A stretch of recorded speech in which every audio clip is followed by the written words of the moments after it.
গুলশান থেকে, বসুন্ধরা থেকে, এই যে রাস্তা একটা আছে বিভিন্ন দিক থেকে এবং বিভিন্ন জায়গা থেকে বাংলাদেশের, এটা হচ্ছে 3 ভাগের 2 ভাগ যে ইন্ডাস্ট্রিয়াল এরিয়া, হোল ইন্ডাস্ট্রিয়াল, ওই যে ওয়ালটন বিভিন্ন যেতে ড্রেসম্যান বিভিন্ন কোম্পানি, এই যে ড্রেসম্যান বিভিন্ন company.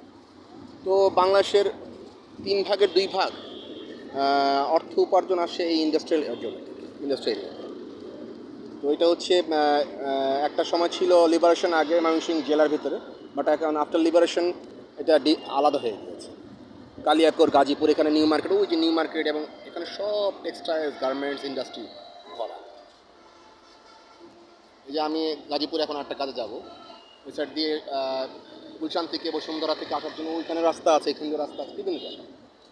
It's call 4 lane, 400 fit যে রাস্তাটা 4 lane Chandura. Thank you so much, I love you.